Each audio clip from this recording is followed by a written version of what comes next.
Hello, and welcome to Sobercast, where we provide AA speaker meetings and workshops in podcast format. We're an ad-free podcast, and if you enjoy listening, please help us be self-supporting by visiting Sobercast.com, look for the donate link, and drop $1 or $2 into our virtual basket. We hope you enjoyed the podcast. Have a great day. Hi, I'm Bob. I'm an alcoholic. Sober through the grace of God and AA since the 10th of December, 1967. For that, I'm very grateful.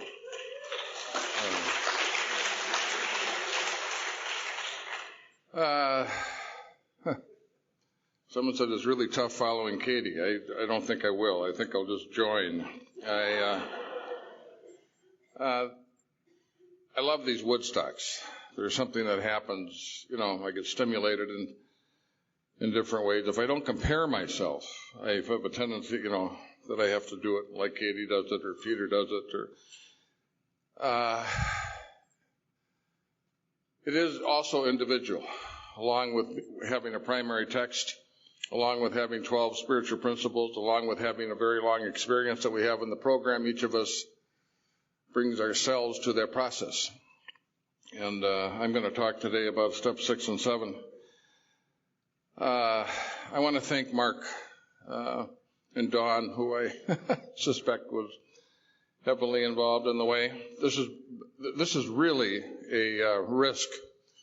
But what a wonderful thing that we're able to experience because someone stepped up. I've been involved in,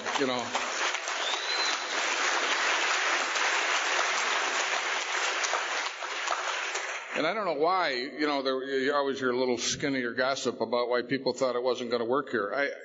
This is really cool. Very cool. Thank you for including me. Someone would have told me 46 years ago that I'd be in New York City at an AA conference speaking as opposed to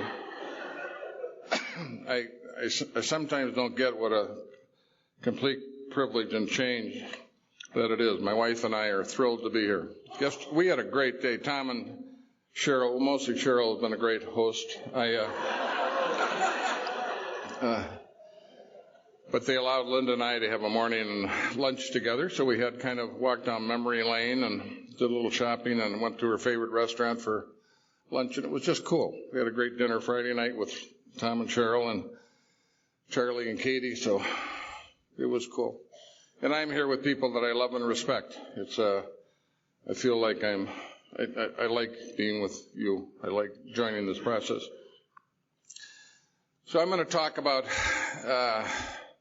I started drinking when I was 13, 14 years old. Liked it from the beginning. I was an insecure kid. I entered high school at 4'11", 95 pounds. You kind of try to compensate for that as you go through. You're pretty insecure. Went to a military academy and a high school and a college campus. We drank a lot in high school. We had fraternities. Our parents were those Second World War heroes that came back and made life look pretty easy and drank hard, played hard, and worked hard. Lived in a Catholic ghetto. If you had less than 7 children, you had a reproduction problem.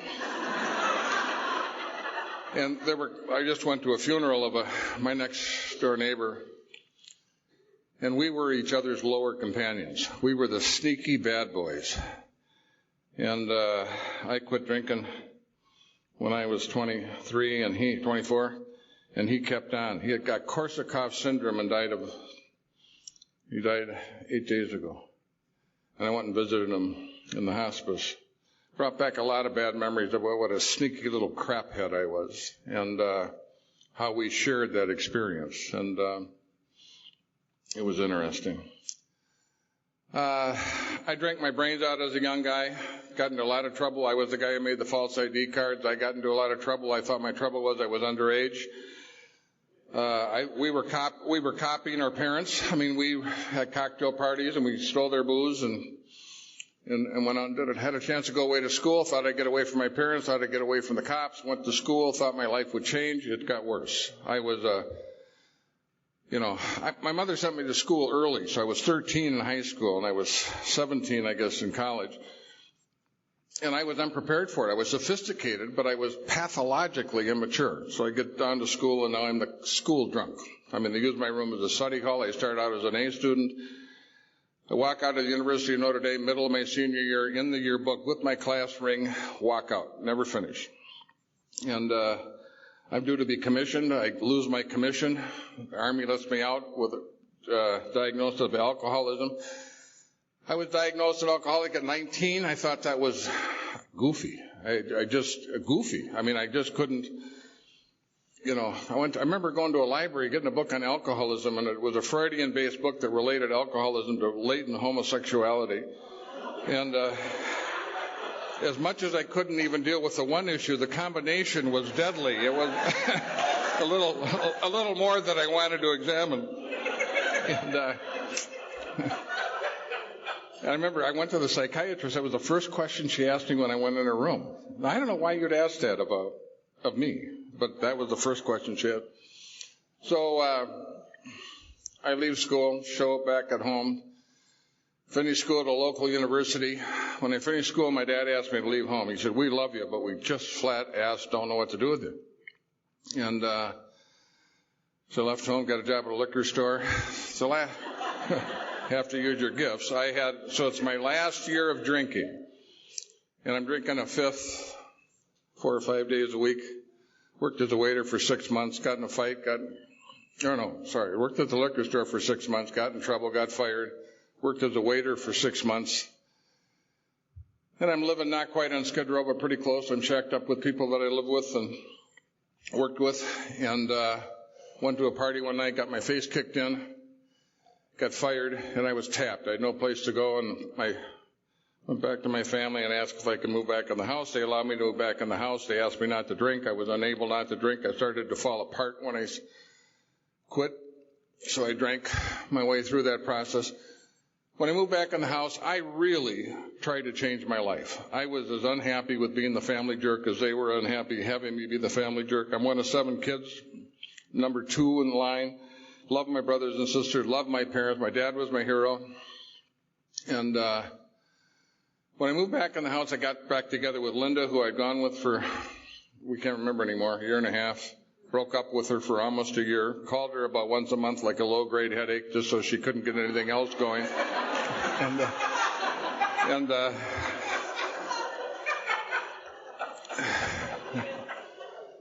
I went back and asked her, we were pretty serious before we broke up, and I went back and asked if we could get together with the idea of looking at marriage. And she allowed that. She was a psychiatric nurse working on an alcohol ward at the time. So while she's attractive, she's not very bright. And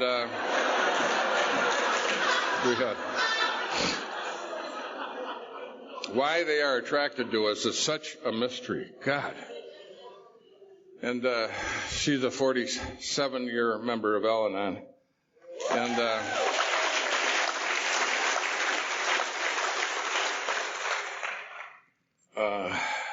she's got a great program, and it's been a great ride all the way through.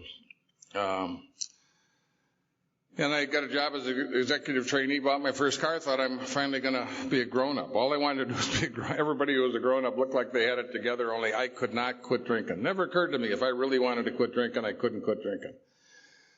So I get a job with this manufacturing, now I'm in the engineering department. I'm the company drunk. I mean, I use my sick leave up in the first couple of months. I'm falling asleep at my desk. They want you to stay at lunch. They have lunch hours. They want you in on Mondays, stay on Fridays, and I am in serious trouble. Quit that job after 6 months. When I went back to make amends with that boss, he said, "God, you interviewed so well." I said, "Yeah, we do."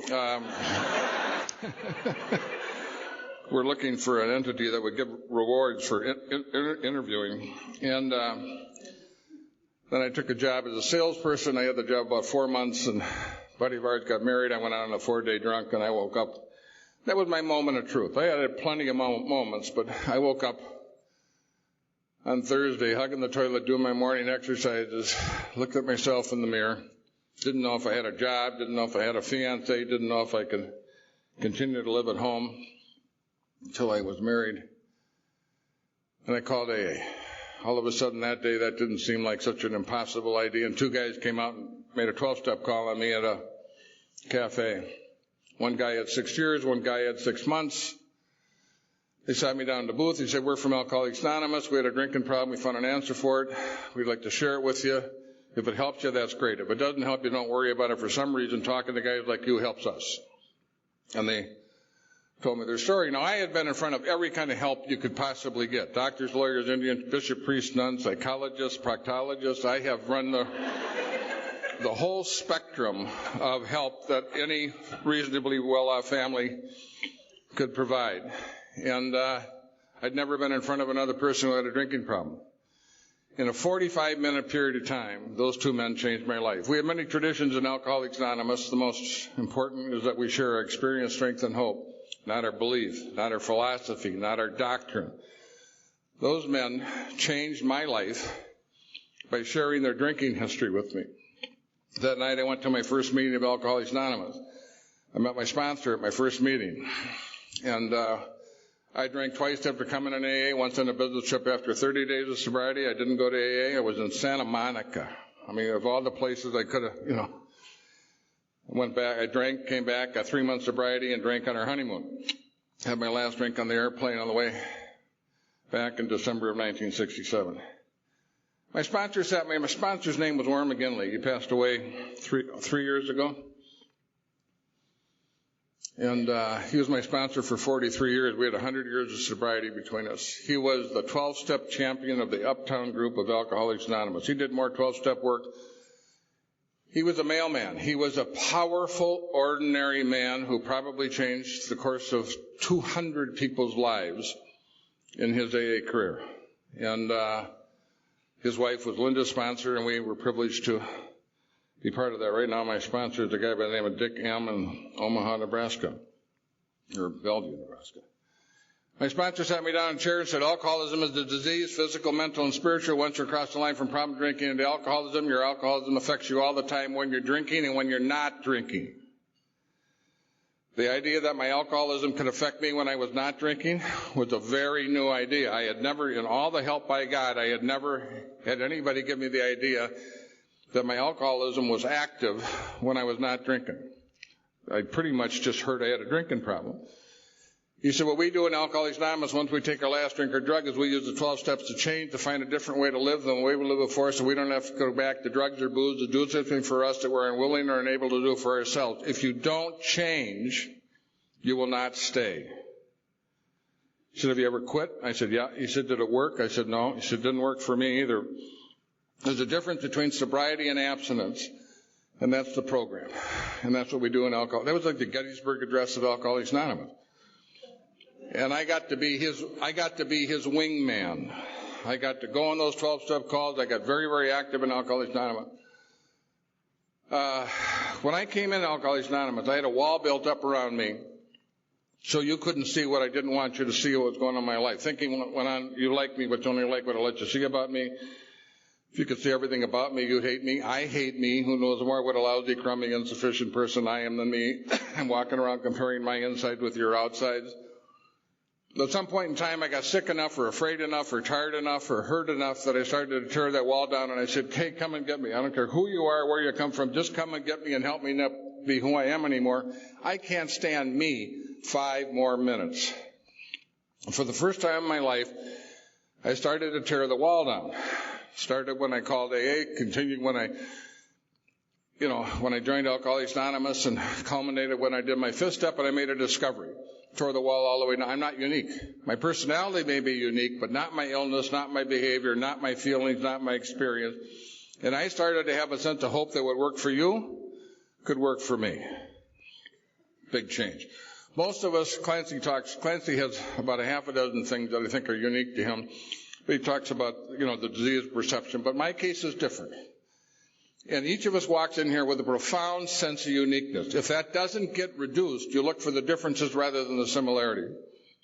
Most of us have some sort of ego collapse when that wall comes down, and you start to identify. And that's what happened to me in Alcoholics Anonymous. I was a very active member from the very first time I came in Alcoholics Anonymous. My gift is I loved AA since the moment I walked in the front door. It's been hard for me to do the work, but it has not been hard for me to stay. This has been my place. I have no other place to go. those men and women, there were 2 women, Rose and Helen, but the meetings I went to, my 2 home groups, there were mostly about 35 men, mostly 50 years of age, talking to this punk, 23-year-old, 24-year-old, Second World War vets with the same issues and problems and feelings that I had. It was just one of the most profound experiences. They welcomed me. They got me involved. I learned very quickly that AA wasn't about just abstinence. I'm staying, I'm going early, I'm staying late, and I'm listening to the conversations they're having, and they're having conversations about fights with their wife, amends. I mean, they're not having problems at work. They're talking about life. They're not just talking about how not to drink. So, and in Minnesota, 95% of our meetings were closed step discussion meetings. It's all we did. We'd come in and you do the 5th step or whatever step we were on for 5 minutes. We'd break up into 2 groups and today, and then we'd finish the meeting and we discussed. So we stayed with the program and stayed with the steps was the basis of our recovery discussion. So I said, okay, I'll buy it. I'm an alcoholic. If I'm an alcoholic and AA's got the answer, I got a half a dozen other things that are going on in my life that are tearing my life apart. And if AA works, those ought to be taken away from me, right? And it might take a year. It might take 50 from what I can tell. It's amazing. Gary's going to have 50 years in December. That's really something.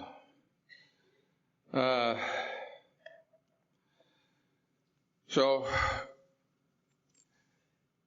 I got very involved. I went through the steps, and I had different areas of unmanageability in my life. I spent more money than I made, which you end up in debt if you continue that. I had trouble getting up in the morning. I had trouble getting to work. I had trouble staying at work, and I had trouble working at work. Other than that, I was a pretty good worker.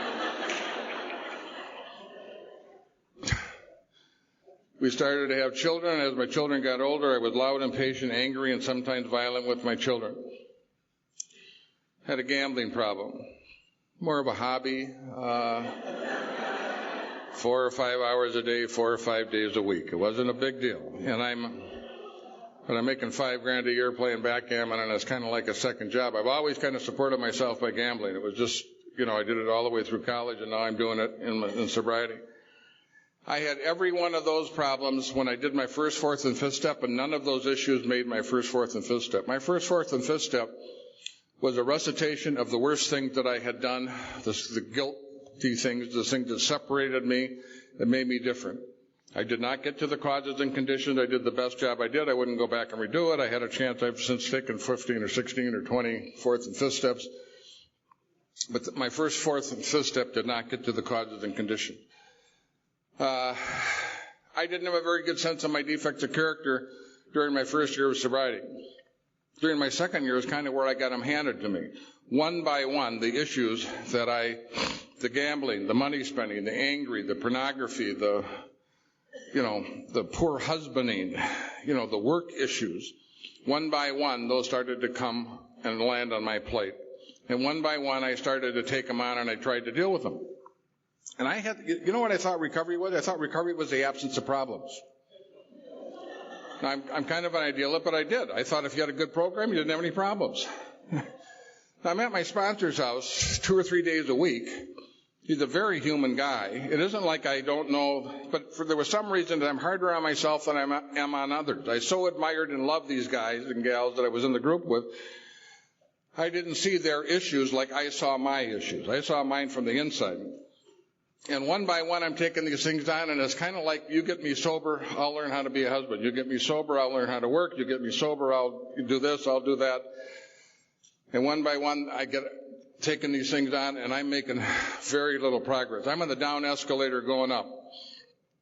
They started to bother me. 2nd year, I really get a pretty good list.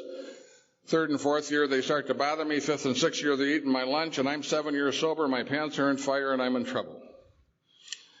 And I'm going to talk more about that. But I'm going to say right now, I think that's normal. I was so ashamed because I'm a great starter, never finish anything. And I thought, this is just what you're doing. You're just repeating this pattern in AA. For the first 2 years, I was one of the youngest guys in the group. They're patting me on the head, telling me what a great job I'm doing. I got all the merit badges. I'm sponsoring people. I'm giving talks. I'm doing this. I'm doing that. And, but I'm dying on the inside. And it's kind of like, when you start drinking, one of the great questions when you first start drinking, when people say you're alcoholic, is when did you start lying about your use? Early. From the beginning, I started lying. Well, now I'm in AA, and brick by brick, don't worry about that. I'll get them.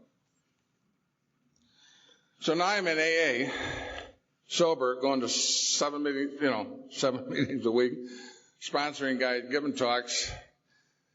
And brick by brick, I build the damn wall back up, sober and Alcoholics Anonymous. Thank you very much for helping my drinking problem. Stay out of my sex life. Stay out of my marriage. Stay out of my parenting. Stay out of my work. Stay out of my finances. Brick by brick, sober, sponsored. I'm telling my sponsor 65% of what's going on. I know in New York you do 100%. I think that's great. Shit, you only tell yourself 65%. Life is lived forward, but it's understood backwards. You don't see it until you're through it. I did not get it when I was going through it. I was sleepwalking through my own life. And I'm 7 or 8 years sober, 7.5, I guess, about the time of the International. Linda's dad dying. We have to cancel Denver, and I'm in trouble. I'm in as much debt as I was when I walked in the front door of Alcoholics Anonymous after paying off all the bills. And every area of my life is in trouble. And I'm scared. I'm thinking about suicide. I'm not thinking about drinking. This is too much for me. And I've gone through the steps twice. I don't seem to get the relief that I think I'm supposed to get. And I'm in serious trouble. The two things that have saved my butt in Alcoholics Anonymous is I love the old timers, so I had good examples and plenty of teachers and good people to talk to. Second thing was I can't keep my mouth shut, so I am talking about some of the stuff that's going on in my life. But it's kind of surfacey. And I knew what the problem was. The problem was to find out what God had to do with Wednesday.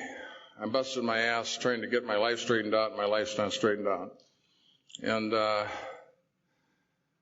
problem I had is you go to God and you ask God for help. Who's there? God is Bob. What do you want? What do I want? My pants are on fire. I need help. Will you help? God says, yeah. Then I ask God, what do I do? Now you have to be a rocket scientist to figure out what God's going to tell a guy with my list of defects of character what to do. Get up in the morning. Go to work. Stay at work. Work at work. Yeah.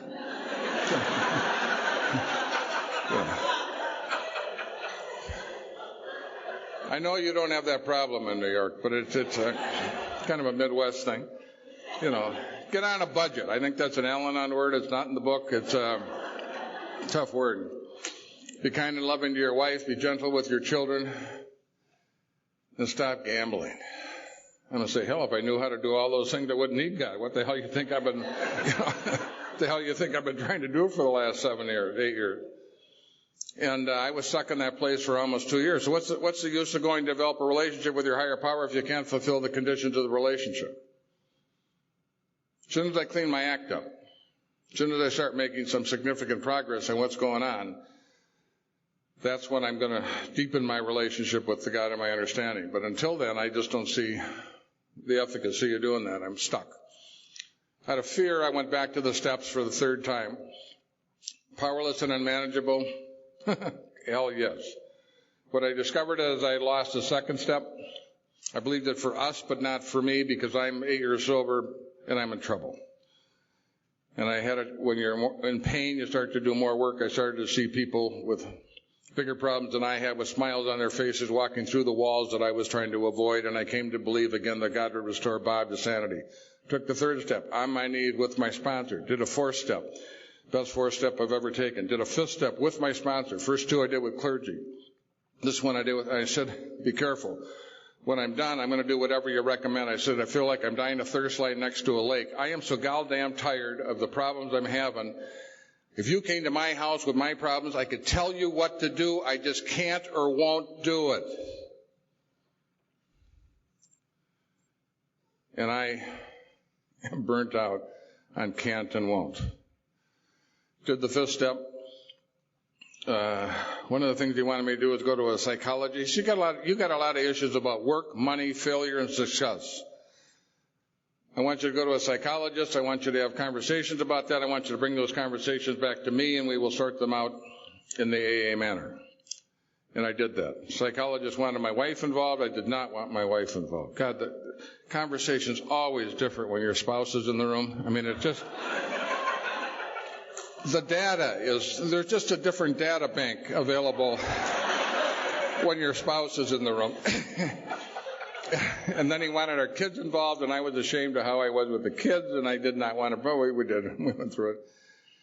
I don't have the time to go into it. What I discovered in the meeting with that man was fear. Remember, he said to me, why are you so, I'm telling him my business is going broke, I'm busting my ass 2 or 3 hours a day. And, I know. I'm glad you think that's funny. And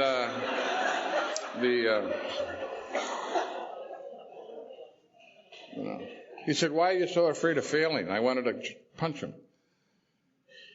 And what I discovered was fear. I'm swimming in fear. I'm afraid of being a husband. I'm afraid of being a father. I'm afraid of work. I'm afraid of failure. I'm afraid of success, which I later found out. And not too long after that fateful meeting with that guy, I mean, it was like the 7th or 8th meeting with that man. I'm in my living room after a particularly horrible day. Went to work late, left early, got in the backgammon game. I won $700. I missed dinner. I missed the AA meeting. I came home. I got a fight with my wife and slapped one of the kids. One of those you like to have videotaped and sent to the General Service Office to show what 8 years can do. And I said, gee, it happened again. I said, it happened again. Weren't you there? Yeah, I was there. But it's so habitual. I don't even have to think about this. I fall into these patterns like I'm in a blackout. And all of a sudden I realized that was a bunch of crap. My life was the way it was because I designed it that way. I wanted to gamble whenever the hell I wanted to gamble for as much money as I wanted to gamble and not have problems because of gambling. I wanted money without work. I wanted my wife's and children's love and affection without spending time with them. Not a very good design. And all of a sudden I realized that I had tried as hard as I knew how to try to clean my act up, and I had failed. And I was given the opportunity to take the 6th and the 7th step at a level that I had not taken them before. The 6th step said we're entirely ready to have God remove our defects of character. 7th step said we humbly ask and remove our shortcomings. I had spent 8 years with your help, trying to get rid of my defects of character. I do not have the power. I have the responsibility, but it happens through me, not by me. I'm the pipe, not the well. A doctor doesn't heal. He creates a septic environment, creates an atmosphere where healing can take place, and God heals. Farmer doesn't grow. He plants a seed, creates a fertile environment where growth can take place, and God grows, and we don't change. We create an atmosphere in which change can take place, and God changes us. Honest, open-minded, willing. 6th and the 7th step. And that night, 4 of the major problems of my life disappeared, such as the power of the 6th and the 7th step and the power of God in the AA program. I quit gambling that night. Now, I had to put a structure in to support that change. I gave the checkbook to my wife. My wife happens to be a spouse who can manage money. Not all spouses can. She could. Gave her the checkbook. I went on an allowance. She still puts a $100 bill on my bedstand once a week. That's kind of, I like. It's kind of a good feeling. Actually, recently she went up to 140. So, I mean, I made appointments with my sponsor about when I'd go to work, how long I'd stay at work, and what I would try to do at work. I spent thousands of dollars and hundreds of hours trying to learn how to be a better parent. I think having children is one of the most demanding, wonderful experience, but I think it's like having a bowling alley installed in your head. I mean, it's a great privilege, but it takes 125% of whatever you got. And my life started to change. It got much better, and my business career took off and all that sort of stuff. If you ask many of us what our greatest gift in our lives were, I think many of us in this room would say Alcoholics Anonymous. It gave me my life back. I'll tell you something. One of the greatest events in our lives was not our recovery, it was our collapse. And it wasn't just like hitting bottom, it was like hitting bottom and having a trap door open. We talk about when I surrendered. I think it's more accurately to say when I was surrendered. Most of the important, dramatic, fundamental changes in our lives do not happen by us, they happen through us.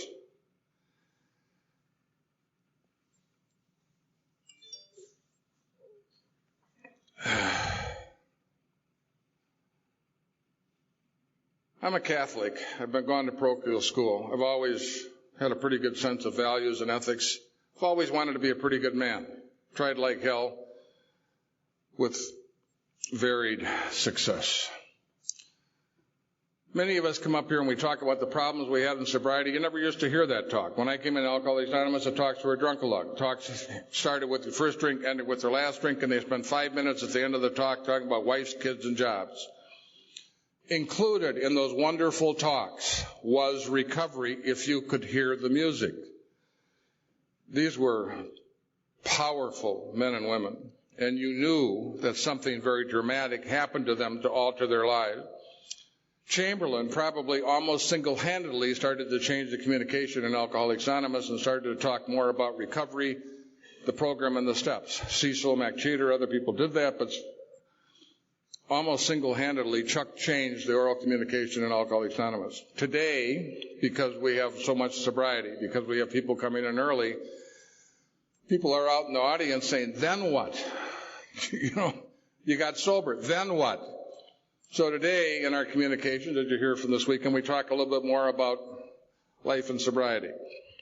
So when Mike talked about allowing those things, having a God that didn't judge him, didn't separate him, was not angry, you have to allow yourself to have what you have. Katie is talking about inventory. I mean, how do you, it's see it or be it. If you don't see it, you are it. It wasn't until you saw your alcoholism you could do anything about it. See it or be it. It owns you if you don't see it. Lady goes to the doctor. She says, I got a problem. Doctor says, what's wrong? She says, well, I'm passing gas. You can't hear it, you can't smell it, but I have this horrible sensation. I wish you'd give me something for it. Doctor gives us some medicine, come back in a week. Doctor says, how's it now? She says, it's worse. He says, what do you mean? She says, well, now you can smell it. He said, good, now that we have your nose cleared up, we can work on your hearing.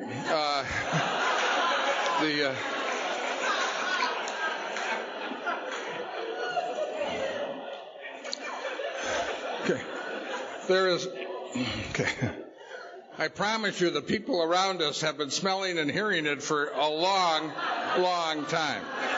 Okay. So if you've been around AA for a while, as Bill had been, I don't know if I want to read something, because I really think unless you allow yourself to have the problems you have,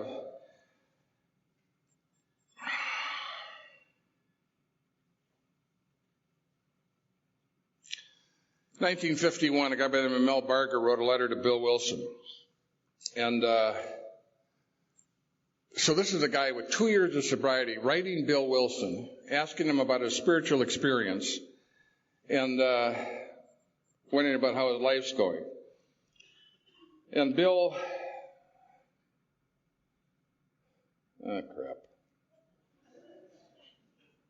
Well, Bill says two things about it. So he's asking about his spiritual experience. He said, I fail to make the point to every AA who has been in the program gets the same thing. The only difference is that I had the most experience that is strung out over a long period of time in sudden events. I think the ego gives way at depths in those complete collapses, at least momentarily. This permits a huge inrush of grace and brings a vision. In most cases, grace leaks in a little by little. Therefore, I can't hold them with most theologians that the sudden experience that there's something very special and unique.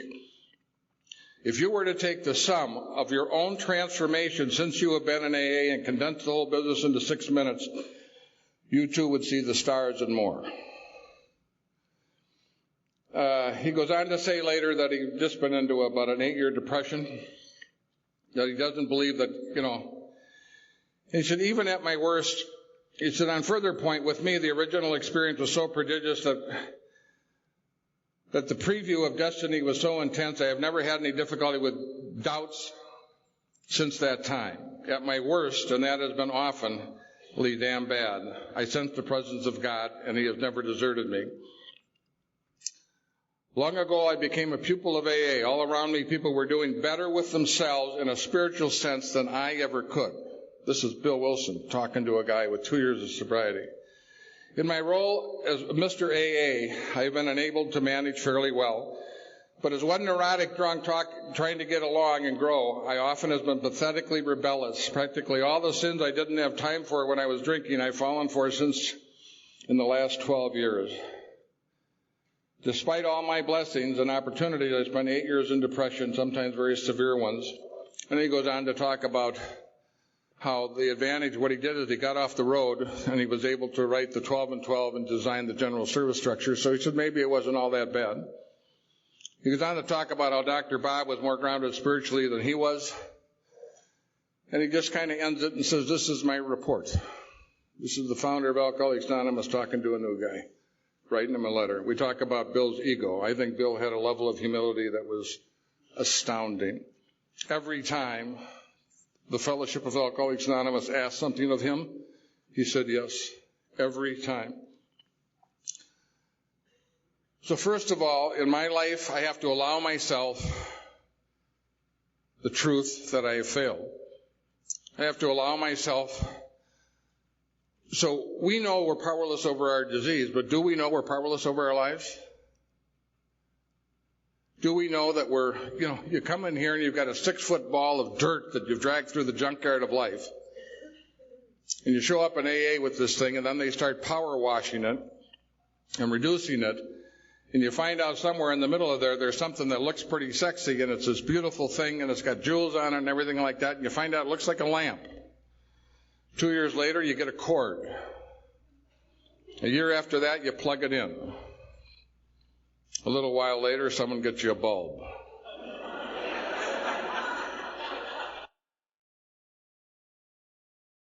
Later, you turn the bulb on.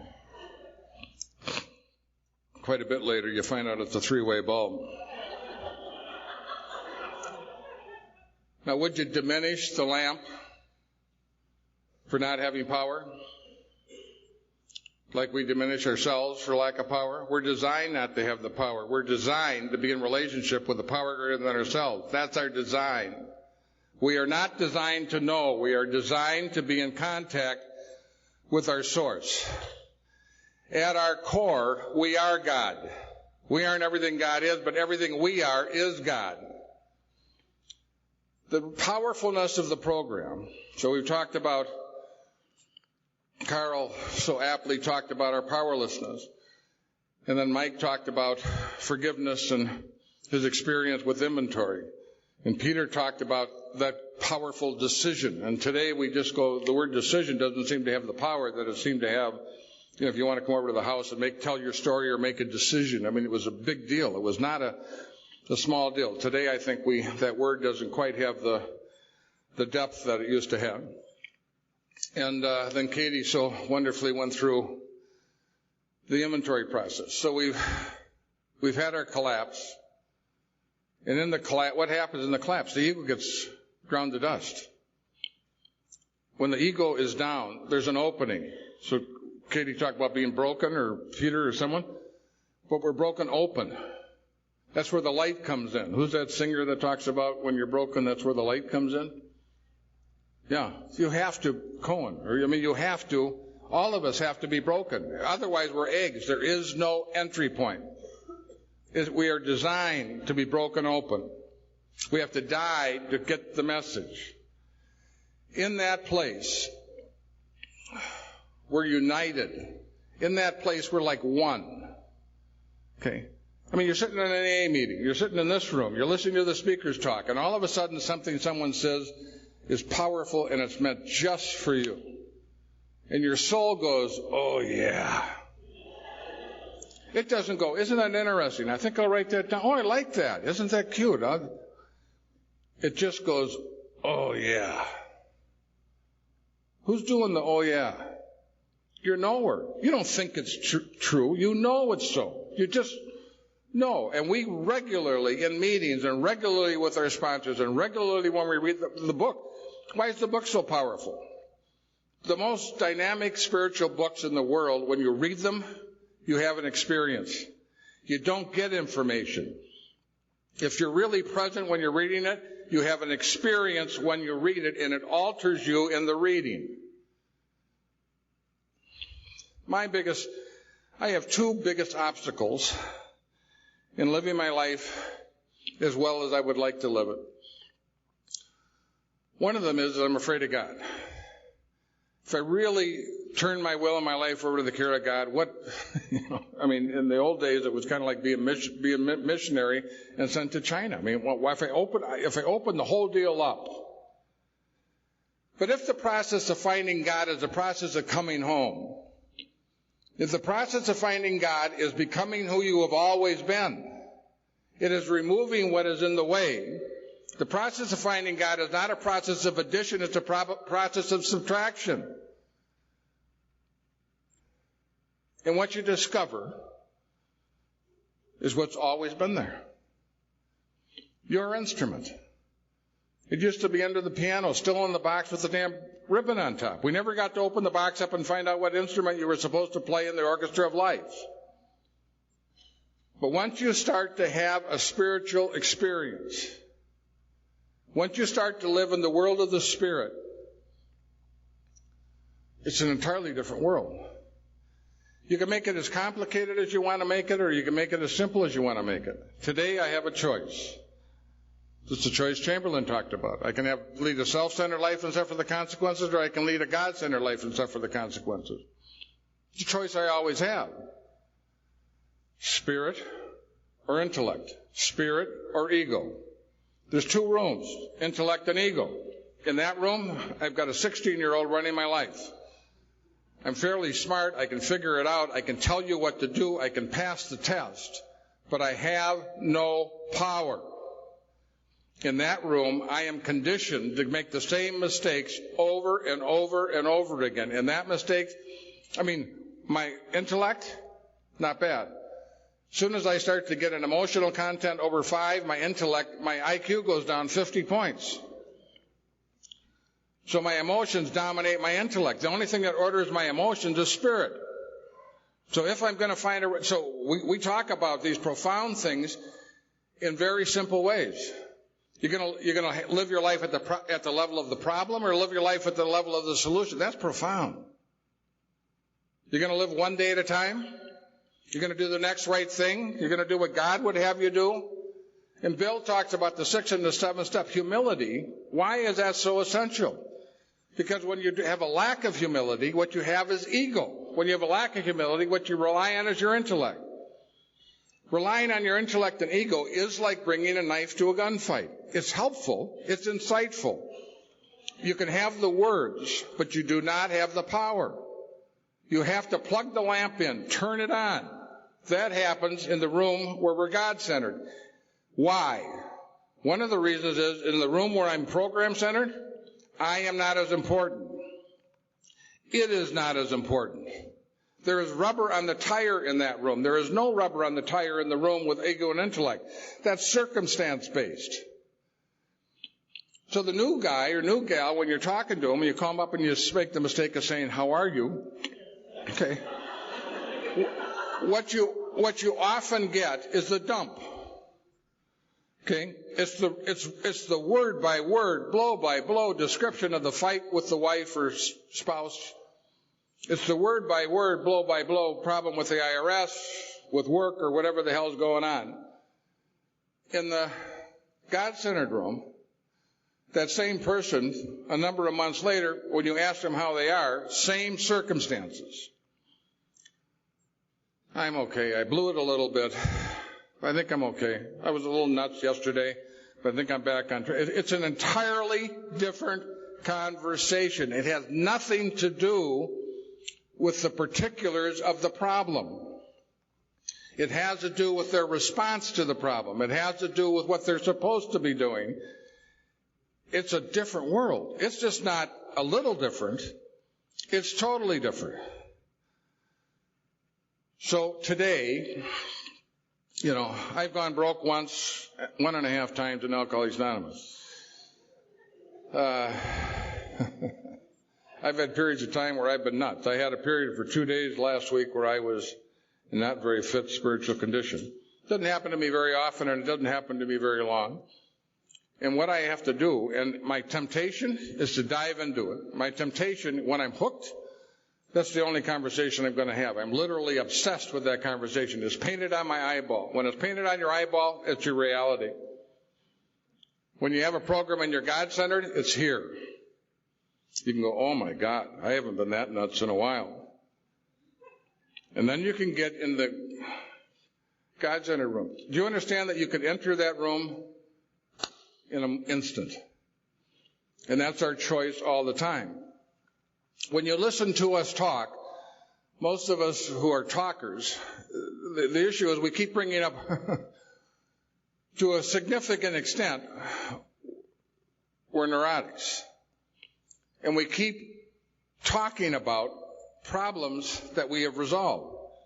But most of the problems we have are self-created. So we just cycle through creating these illusionary problems, congratulating ourselves for resolving them. I mean, it really is a cycle. I mean, it really is like a gerbil on a track. And we just, and you can get so deeply into that process that you just would be shocked at my son calling from Geneva with 25 years of sobriety, 23 years of sobriety. What I try to do today is not get into that internal dialogue. I came to Alcoholics Anonymous with an internal dialogue that needed me to drink a fifth a day to be okay. I don't know what was wrong with a guy I was born on third base. I've been congratulating myself for hitting a triple. If you can't make a living, if you can't make it from where I started out, don't bother. I mean, I was given an education. I had an easy time of life. And I made a hard going of it because I had this I don't know why I had this internal dialogue. Most drunks in a room, you look at them and, if you talked about, are you afraid of dying? No one's afraid of dying. What we're afraid of is living. We're more afraid of our greatness than we are of failure. It takes more courage to get the lid off your box and abandon your story. The limiting aspects of your story, not your experience, the limiting aspects of your story, so that you can allow yourself to be present to who you are at your core. You're not going anywhere. Chamberlain sat me down in a room with 20 guys. Chamberlain would hold court. We had him at Gopher State for the first 5 years. And we'd go up to his room about 10 o'clock at night, and we'd get out of there about 1 o'clock in the morning. I was sitting on the floor, and he said, son, you're not going anyplace. You already are everything you're ever going to be. You're as good as you're ever going to. He said, I can tell you're disappointed by that. I said, yeah. I said, hell, I don't even understand it. It is. He said, the man on the street committing rape right now is doing, it was hard to listen to, is doing the best he knows how to do. When he has more light, he will do better. Before we were alcoholic, we were alcoholic. Once we identified our alcoholism, accepted it, surrendered to it, we started to be available to change that process through the grace of God and the program of Alcoholics Anonymous. We had more light. We saw it differently. You cannot alter your lives. If I had a magic wand and said I could take away every defect of character in this room on the condition we come back in this room in 10 years. Everybody. When we came back in 10 years, if your consciousness had not altered or improved or increased, you would have recreated the same problems in your life that you have today in this room. Anybody in this room have any new problems? We got new circumstances, but we have any new problems? Most of us don't. Most of us, same old, same old. And most of us have resigned ourselves. We're afraid of change. Scott Peck wrote a book, Road Less Traveled, later wrote a book further along Road Less Traveled. In that book, he's got a chapter called The Road to Omaha, and he talks about Elizabeth Kubler-Ross's 5 stages of death and dying: denial, anger, bargaining, depression, and acceptance. Denial, maybe I don't have it, I'll go get a second opinion. Anger is, why the hell is this happening to me? Bargaining is, God, take this away and I'll give my life over to you.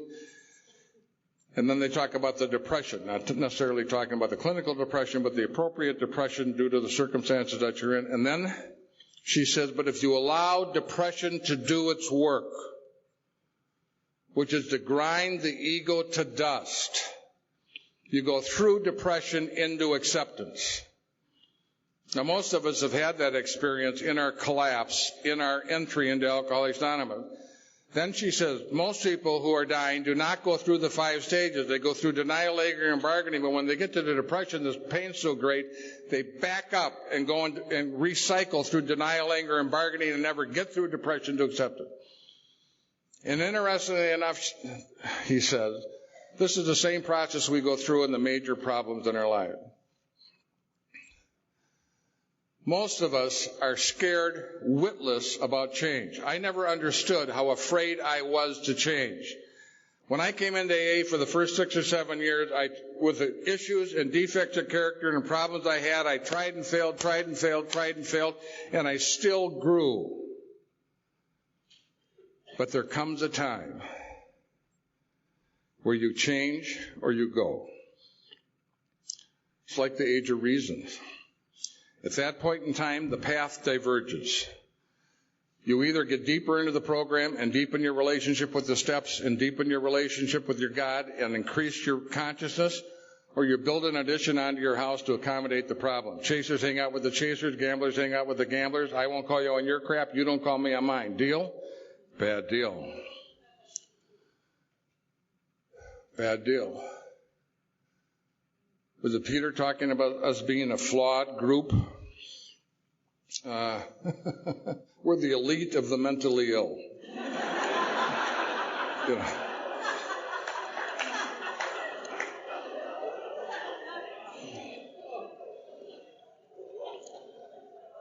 There was a great Zen master that talked in one of his sessions. He was talking about one of his dearest students.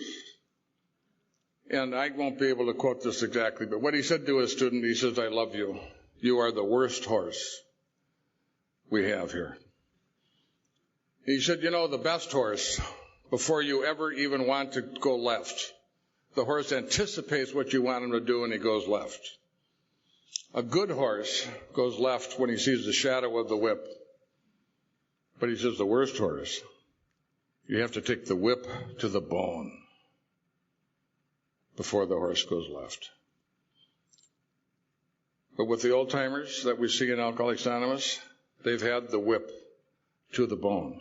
It's not an intellectual process. They're surrendered. They were done. They were just flat-ass done. Today, the religion of the world of today is psychology. The second major issue I have in my life is what I bring to my AA program is my intellect and my psychology. It's worthless. It's helpful and nice to have insight. Don't get me wrong. I read a lot of books. I'm interested in this stuff. But this is a spiritual process. Intellect plays a minor role in the spiritual process. The knower, how do you find out what needs to be done? Peter, chop wood and carry water. Why is that the way to find out what's being done? Because that's the demonstration of your life. You want to know what to do? Look at what's not working. Look at what to attend to. That's the entry point. When Bill says pain is a touchstone of growth, it's the entry point. That's where we're supposed to show our spiritual attention. Our advantage is that we are so flawed. We are the worst horses. As a result of that, we need a practice. As a result of that practice, you have to do an inventory to know what to focus your attention on. Most of us settle far too early for far too little. We are not going to become perfect human beings. I'm not having this talk. I have eating issues. You can't tell that by looking at me, but okay. I have significant unmanageabilities in my life. I'm not going to do a fifth step from the program, but I'm not without my problems and not without my issues. If I was giving myself a grade, I don't know what I'd give myself, a B+. I'm in love with my wife. I have a good relationship with my children. I've retired. I'm self-supporting through my own contributions. A lot of luck in that process. I've damn near drove the bus off the cliff twice. And but last week I got into an argument with my business partner, and for 2 days I was nuts. So you still get hooked. But the fact is all I have to do is go to my spiritual room. All I have to do is ground myself. All I have to do is say a prayer. What if I really put my whole life in the game? What if I was really open to being what God would have me be? That's still, when I say those words, that's still scary to me. And it's scary to me because it's this trust idea. If I really, you trust me, get in the wheelbarrow. That one about, they have that line across the Grand Canyon, You think I can do this? Yes, I think you can do it. Are you sure I can do it? Get in the wheelbarrow. What if I really got in the wheelbarrow? And I'll tell you, I'm an older guy now. So I've had this question about who God is in my life for a long time. And when my spiritual advisor, who died also 3 years ago, said to me, Bob, he said, you are God. I'll tell you, the first time I heard those words was not from him. The first time I heard them, I thought it was heretical. I just could not even listen to those words. But what if who I was at my deepest point was God? What if I really am a spiritual being? What if I really am a spiritual being having a human experience? I am so goddamn sick and tired of improving. What if we really are right now, just in our seats the way we are supposed to be? And we're not all doing what we're supposed to be doing, but what if we are just the way we were created? Do you know any perfect human beings? Okay. But if we had a spiritual practice, if we were on a spiritual walk, if we opened ourselves up to that and relied less on knowing. Knowing is the booby prize. Is there anybody in the room that couldn't pass the test, the knowing test? But we need an alteration in being. Until you see it differently, you cannot respond differently. And that is why we need a practice, and that is why we need our program, and that is why we need the text.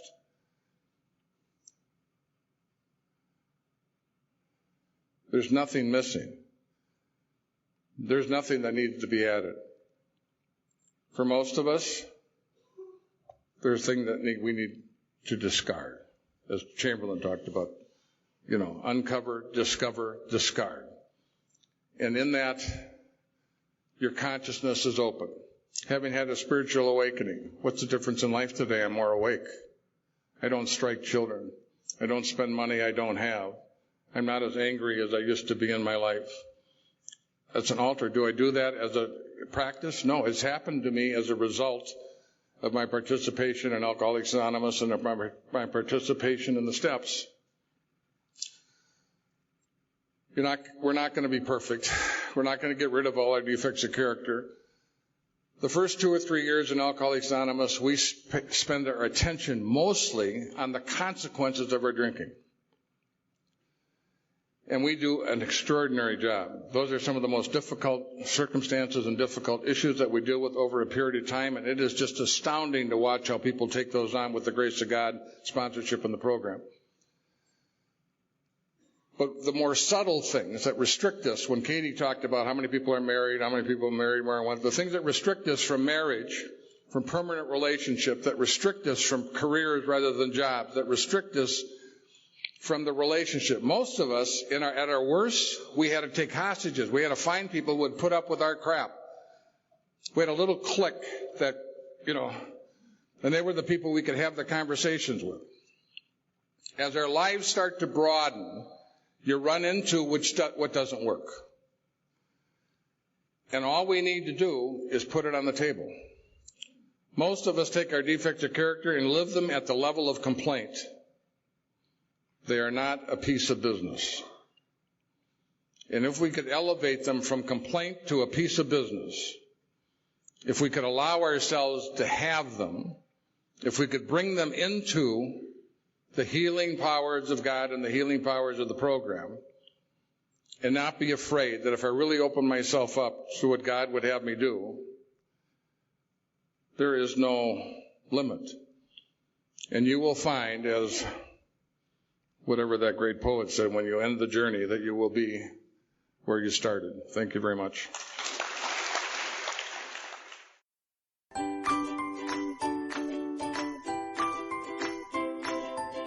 Thanks for listening. I hope you enjoyed the podcast. Sobercast is ad-free, and we'd like your help in order to keep it that way.